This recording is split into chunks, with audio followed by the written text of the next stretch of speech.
Hi, welcome back, it's Barfly2 here.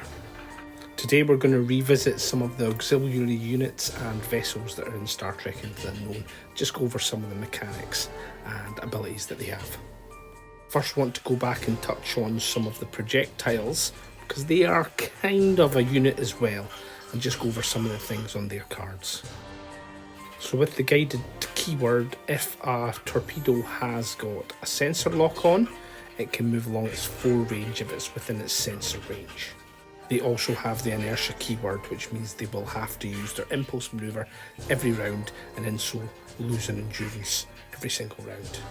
This is in contrast to the probes, who actually can move along their four edges without a sensor lock, and with their endurance they only ever lose that endurance when they go to an impulse maneuver, so they'll stay on the table. Moving on to proper auxiliary units, these units actually add to your pool of standby actions, so they're useful in that regard because you get more actions each round. They're also handy to transport teams and officers about, and are standard built into the Federation ships that we have so far. The Type 6 shuttle is slow but manoeuvrable. Its weapons are weaker than a ship, but it's always an extra shot that you can fire. It's good for transporting things around. It's a 3 evasion, but is very weakly armoured. It's also got weaker crew stats.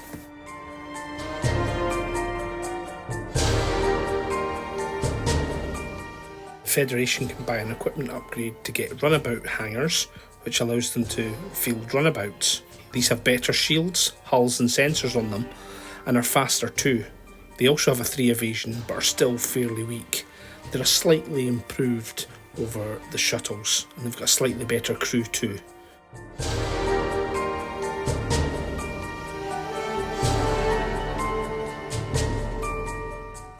The final auxiliary unit in the core set is the Galaxy class saucer section. This is slow but can help with board presence and actions, and gives you that extra standby action.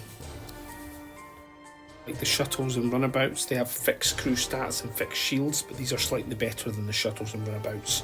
They have a separate larger damage track as well. This damage will disappear again if you reattach to the star drive section, if you get damaged once you're separated. They have reduced weapons capacity and no reserve power, so there's no overcharging weapons or doing extra shots. You'll just get what you've got on the card.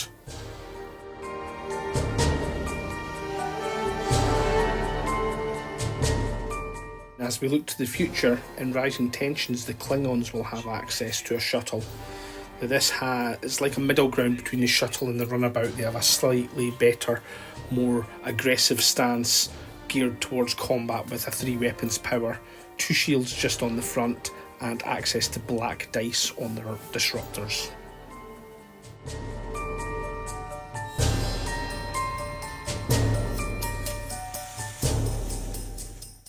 So how do we launch auxiliary units? Well, your ship card will actually tell you where you can deploy your shuttle from. In this case, in the Constellation, it's from the rear, from the aft.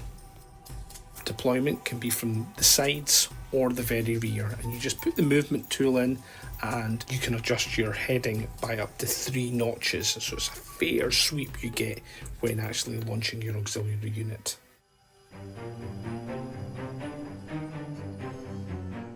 That 3-notch turn and access to using your side manoeuvre areas, it does literally give you the whole of the back of your vessel, or the whole of the front of your vessel if you were launching from there, in order to deploy these auxiliary units. The unit gets placed at the side of the turning tool, and you can choose either side when you're placing it.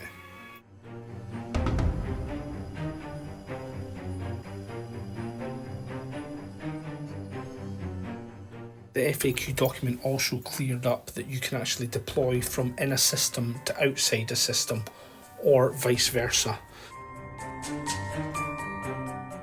So effectively you can fly through a sector close to a system, use your manoeuvre tool to deploy into a system without actually having to have that extra warp manoeuvre to go into the system. Very handy. Auxiliary units behave just like ships, So in effect, if you've got officers on board, they can get priority actions and they get standby actions, and they just manoeuvre exactly the same way as ships.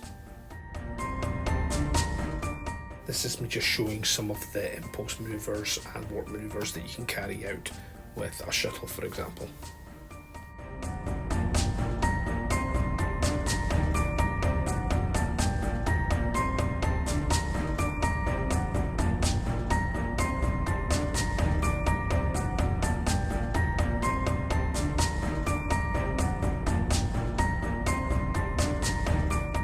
What's good to note is all the auxiliary units so far for their engage impulse and engage warp manoeuvres don't actually have a skill cost to them, so the ships can do them naturally no matter which officer's running that vessel, or even if you don't have that officer, it doesn't cost any reserve because these ships don't have reserve dials.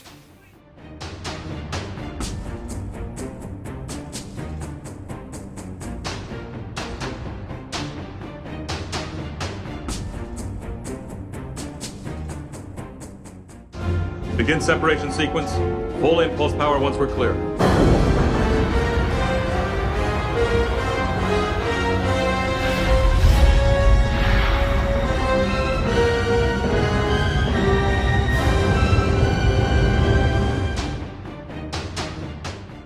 Saucer separation works much in the same way as other auxiliary unit launches.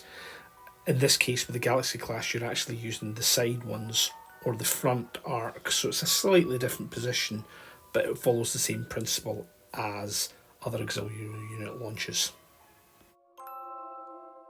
The example we're going to show just here is actually just deploying the saucer straight in front, and as you see, it just moves on to its medium base, and then you'll get your saucer separated section card to put on the table beside your Galaxy class ship and the Star Drive card too.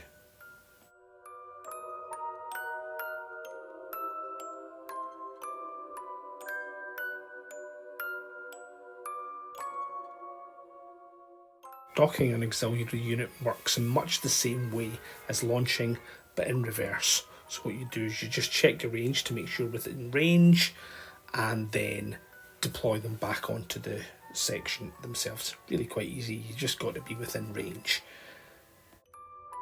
That's me just very briefly giving an overview of auxiliary units. Main thing to remember is they operate very similarly to their larger ships. Can be very useful tactically in order to transport people around and to give you those extra standby actions. Hope you've enjoyed that, and I hope you can join the Mos Eisley Barflies again when we do our next episode. Thanks again.